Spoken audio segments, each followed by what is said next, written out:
Le crématoire 4 et son jumeau, le 5, sont les deux derniers grands ensembles de chambres à gaz crématoires construits à Birkenau. Leur conception est différente des crématoires 2 et 3.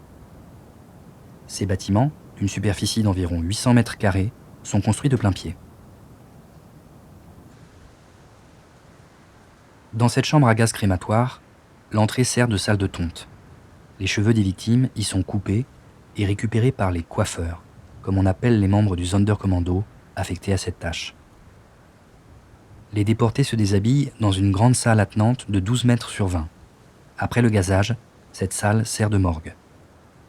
Les 4 chambres à gaz se trouvent à droite de l'entrée. De petites ouvertures fermées par des clapets étanches au gaz ont été percées à la place des fenêtres. C'est par là que sont introduits les granules de cyclone B.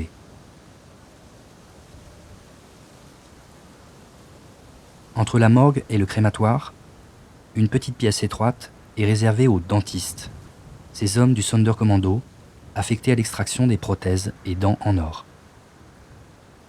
Le crématoire est équipé de 4 fours à 2 creusets. Il peut incinérer 768 corps en 24 heures.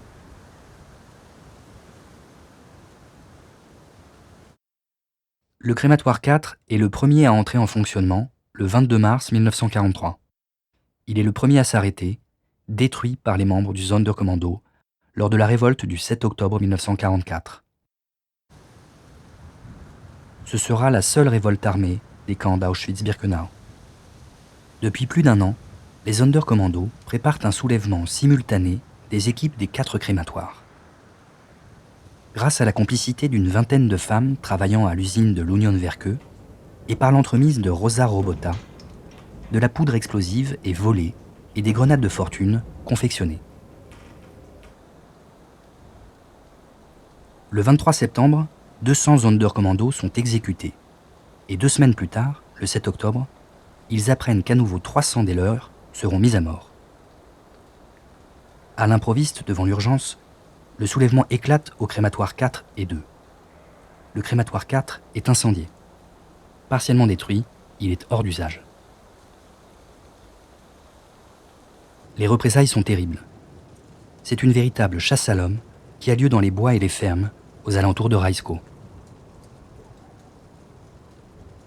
Environ 250 membres du Sonderkommando qui ont réussi à fuir sont tués. Certains sur place, d'autres à Birkenau. Dans les rangs des SS, on dénombre 3 tués et une douzaine de blessés. 14 responsables de la révolte sont arrêtés, dont Jankel Handelsmann, le meneur. Rosa Robota et 3 autres femmes, Alla Gärtner, Estusia Weisblum et Regina Saffierstein, sont arrêtées et torturées pendant 3 mois. Les SS enquêtent pour savoir comment les Sonderkommando ont réussi à se procurer des explosifs. Personne ne parle. Les 4 femmes sont pendues le 6 janvier 1945 devant les internés d'Auschwitz I. Ce sera la dernière exécution publique à Auschwitz.